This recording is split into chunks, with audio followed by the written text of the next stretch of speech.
یہ screen shot میں نے گوگل نیوز سے لیے ہیں اور اس کے جو لنکس ہیں وہ میں نے ڈسکرپشن میں شیئر کر دیے ہیں۔ بسم اللہ الرحمن الرحیم نحمدہ ونصلی ونسلم علی رسولہ الکریم۔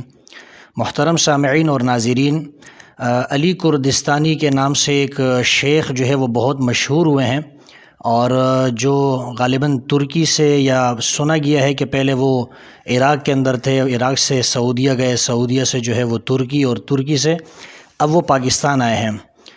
اور کہا جاتا ہے کہ وہ ایک دم کرتے ہیں تو ان کے دم کی وجہ سے جو نابینا ہوتا ہے اس کی بینائی لوٹ کر آتی ہے، جو گونگا ہوتا ہے وہ بولنے لگ جاتا ہے، جو بہرا ہوتا ہے تو وہ سننے لگ جاتا ہے، جو اپاہج اور معذور ہوتا ہے تو وہ اس کے ایک دم سے چلنے لگ جاتا ہے۔ یہ تو اپنی جگہ پر ایک مسئلہ ہے کہ رسول اللہ صلی اللہ علیہ وسلم سے احادیث سے دم کرنا جو ہے یہ ثابت ہے، اس میں تو کسی قسم کی کوئی شک اور شبے کی گنجائش نہیں۔ میں اس وقت اس حوالے سے کوئی گفتگو نہیں کرنا چاہ رہا کہ آیا دم درود جو ہے وہ کرنا چاہیے یا نہیں کرنا چاہیے، وہ تو احادیث سے ثابت ہے، اور اس کے فوائد بھی ہے کہ جب انسان دم کرتا ہے تو ظاہر سی بات ہے اللہ کا کلام ہے، اس کے اندر تاثیر بھی ہوگی۔ لیکن آئے یہ بات کہ اس کے دم کی وجہ سے نابینا جو ہے ان کی بینائی لوٹ کر آتی ہے، اور آپاہج جو ہے وہ چلنے لگتے ہیں، گونگے جو ہے وہ بولنے لگتے ہیں، کیا یہ سب حقیقت ہے یا حقیقت نہیں ہے؟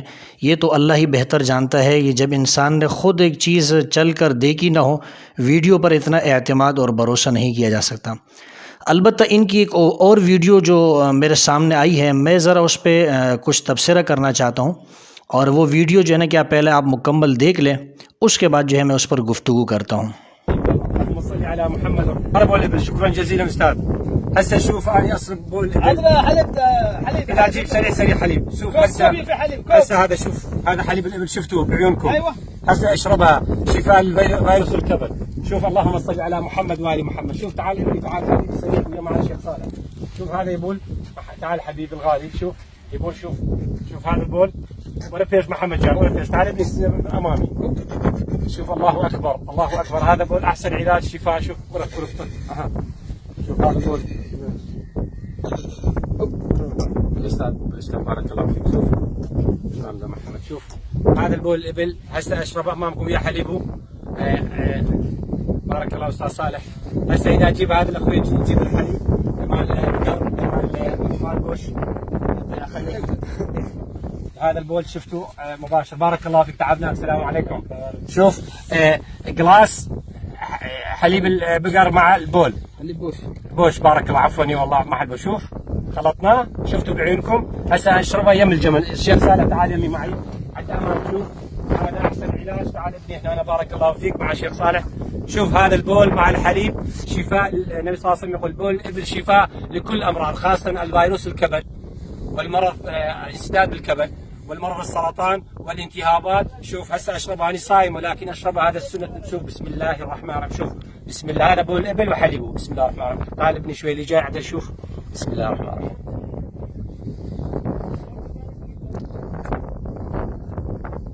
بسم الله الرحمن الرحيم. الحمد لله الذي سقاني واجعلني من المسلمين، وهذا هو سنة النبي صلى الله عليه وسلم. شربنا بول الابل وحليبه، وهذا مع الجمل الحلوين مع الاستاذ صالح. وصلى الله على سيدنا وعلى حبيبنا محمد، وهذا هو سنة النبي عليه الصلاة والسلام. هذه كل الناس اللي مصاب بالفيروس الكبد والسرطان والالتهابات يشربون الابل وحليبه، وساعة يسمع القرآن بالهيدفون يطيب بإذن الله تعالى. وصلى الله على سيدنا وعلى حبيبنا محمد، والسلام علیکم ورحمۃ اللہ وبرکاتہ۔ ناظرین، یہ ویڈیو آپ نے دیکھ لی کہ یہ شیخ علی کردستانی جو ہے، اس نے اونٹ کا پیشاب لیا، اور اس پیشاب کے اندر اس نے جو ہے وہ دودھ کو ملایا، اور اس کے بعد اس نے جو ہے وہ پیشاب اور دودھ جو مکس تھا وہ اس نے پی لیا، اور اس نے یہ بھی کہا کہ یہ سنت ہے۔ تو اس نے اس کو سنت کیوں کہا؟ کیا یہ واقعتاً سنت ہے؟ کیا حدیث کے اندر اس کا ذکر موجود ہے؟ تو بات سمجھ لیجیے کہ بخاری کے اندر ایک حدیث موجود ہے، اور وہ ایک نہیں کئی مقامات پر موجود ہے، کہ کچھ لوگ تھے قبیلہ عرینہ یا عقل کے لوگ تھے، اور وہ رسول اللہ صلی اللہ علیہ وسلم کے پاس مدینہ منورہ آئے۔ مدینہ منورہ کے اندر انہوں نے اپنے اسلام کا اظہار کیا، اور اس کے بعد اللہ کے رسول سے کہنے لگے کہ مدینہ کی جو آب و ہوا ہے یہ ہمیں موافق نہیں آئی ہے، ہم یعنی بیمار پڑ گئے ہیں، بخار ہو گیا ہے، یا پیٹ جو ہے کہ وہ پھول گئے ہیں، چہرے کے رنگ زرد ہو گئے۔ تو اللہ کے رسول نے فرمایا کہ جاؤ جو اونٹ ہے ان کے پیشاب اور اس کے دودھ جو ہے وہ تم لوگ پی لو۔ چنانچہ وہ گئے، انہوں نے اونٹوں کا دودھ اور اس کا پیشاب پیا، اور پینے کے بعد جو ہے وہ صحت مند بھی ہو گئے، اور پھر ان اونٹوں کو وہ اپنے ساتھ جو ہے وہ ہانک کر لے گئے، اور جو چرواہا تھا اس کو انہوں نے قتل کر دیا۔ یہ روایت بخاری کے اندر ایک جگہ نہیں کئی جگہوں پر موجود ہے۔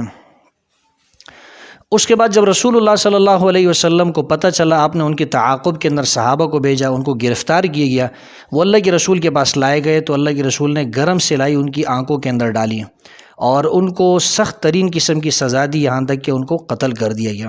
یعنی رسول اللہ صلی اللہ علیہ وسلم نے ان کو صرف قتل ہی نہیں کیا بلکہ ان کا مثلہ بھی کیا۔ مثلہ اس کو کہتے ہیں کہ کسی انسان کو قتل کیا جائے اور اس کے بعد کسی کافر کو قتل کیا جائے اور اس کے بعد اس کے اعضاء کو کاٹ دیا جائے یا اس کی آنکھوں کے اندر گرم سلائی ڈال دی جائے، اس کو مثلہ کہا جاتا ہے۔ تو اللہ کے رسول نے ان کا مثلہ بھی کیا، اور ان کو اونٹوں کا پیشاب اور دودھ پینے کا اللہ کے رسول نے حکم بھی دیا، انہوں نے اس پہ عمل بھی کیا۔ تو کیا اب یہ اونٹوں کا پیشاب پینا یہ کیا سنت ہے؟ اس حدیث سے اس کا سنت ہونا ثابت ہوتا ہے یا نہیں؟ تو پہلی بات آپ یہ سمجھ لیجئے کہ دیکھیں، حدیث جو بھی ہو آپ نے اس کا احترام کرنا ہے۔ ہر حدیث کا احترام کرنا یہ ہمارے اوپر لازم ہے، لیکن ہر حدیث جو ہے وہ قابل عمل نہیں ہوتی۔ جیسے کہ یہ حدیث آپ کے سامنے ہے، اگر یہ حدیث جو ہے یہ قابل عمل ہوتی اور یہ اونٹوں کا دودھ اور پیشاب پینا، یہ اونٹوں کا پیشاب پینا جو ہے، خاص طور پر میں پیشاب کے حوالے سے بات کر رہا ہوں کہ اونٹوں کا پیشاب پینا اگر یہ سنت ہوتا تو صحابہ کرام اس پہ عمل کرتے، تابعین اس پہ عمل کرتے، تبع تابعین اس پہ عمل کرتے، مشائخ علماء بعد کے لوگ اس پہ عمل کرتے، لیکن ہمیں تاریخ کے اندر کہیں نہیں ملتا کہ صحابہ نے یا تابعین نے یا اسلاف نے یا علماء نے کیا ہے اونٹوں کا پیشاب وغیرہ پیا ہو۔ اگر کوئی شخص یہ کہتا ہے کہ جی یہ بیماروں کے لیے ہے، بیمار اس کو پیے، تو یہ جو آپ نے ویڈیو ابھی دیکھی ہے، اس ویڈیو کے اندر ایسا نہیں لگتا کہ یہ شخص بیمار ہے۔ ہو سکتا ہے کہ لوگوں کو بتانے کے لیے کہ چونکہ یہ جائز ہے تو اس لیے اس کو پی سکتے ہیں۔ اس کی ویڈیو سے معلوم ہوتا ہے کہ یہ صرف بیمار کے لیے نہیں، چاہے کوئی بیمار ہو یا نہ ہو، اس کو یہ بتانا چاہتا ہے کہ بیمار ہو یا نہ ہو وہ اس کو پیے گا تو یہ گویا کہ سنت پہ عمل کرے گا۔ تو جو لوگ، بعض لوگ شاید آپ کو ایسے ملیں گے جو یہ کہیں گے کہ بیمار آدمی جو ہے وہ اونٹوں کا پیشاب وغیرہ پی سکتا ہے، لیکن یاد رہے کہ یہ بیماروں کے لیے بھی جو ہے سنت نہیں ہے، کیونکہ اگر بیمار اس کو پی سکتا ہوتا تو بہت سارے لوگ جو ہے وہ صحابہ کرام، تابعین یا علماء اس کو پیا کرتے، لیکن کسی سے ثابت نہیں، اور اس آدمی نے کیا ہے اس کو پیا ہے۔ اور معلوم ہوا ہے، میں نے مکمل تحقیق نہیں کی، ایک لنک میرے پاس آئی ہے لیکن ابھی میں نے تحقیق نہیں کی، معلوم ہوا ہے کہ یہ جو علی کردستانی ہے یہ عالم بھی نہیں اور یہ باقاعدہ کوئی طبیب بھی نہیں ہے، نہ کوئی ڈاکٹر ہے۔ تو اس ویڈیو سے بہت سارے لوگوں کو یہ شبہ ہو سکتا تھا کہ شاید اونٹوں کا پیشاب پینے میں فائدے ہیں یا اس کے اندر جو ہے وہ سنت سمجھ کر لوگ پی لیتے، تو یاد رہے کہ یہ سنت نہیں ہے۔ اگر یہ سنت ہوتا تو صحابہ اس پہ عمل کرتے، تابعین اس پہ عمل کرتے، علماء اس پہ عمل کرتے، اور علماء اس کو اپنی تقریروں کے اندر بیان کرتے، لیکن کبھی آپ نے نہیں سنا ہوگا کہ علماء سے آپ نے سنا ہو، علماء نے یہ کہا ہو، مفتی حضرات نے یہ کہا ہو کہ تم لوگ اونٹوں کا پیشاب پیا کرو، یہ سنت ہے، یا اپنے بیماروں کو پلایا کرو، تمہارے بیمار جو ہے وہ اس سے صحت مند ہو جائیں گے۔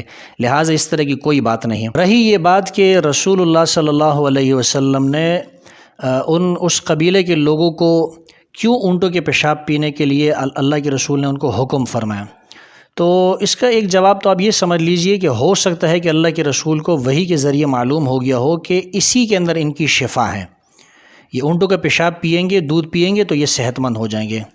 اور دوسری بات یہ بھی ہو سکتی ہے کہ ہو سکتا ہے کہ یہ حکم ابتدا کے اندر ہو، بعد میں منسوخ ہو گیا ہو، اور اس کی دلیل یہ ہے کہ دیکھیں اس حدیث کے اندر اللہ کے رسول نے مسلح بھی کیا ہے، ان کی آنکھوں کے اندر گرم سلائی ڈالی ہے، لیکن بعد میں جو ہے اللہ کے رسول نے مسلح کرنے سے منع فرمایا ہے کہ کسی کے مرنے کے بعد جو ہے کسی کے قتل ہونے کے بعد یا اس کے مرنے کے بعد اس کے اعضاء کو نہ کاٹا جائے، اس کا مسلح نہ کیا جائے۔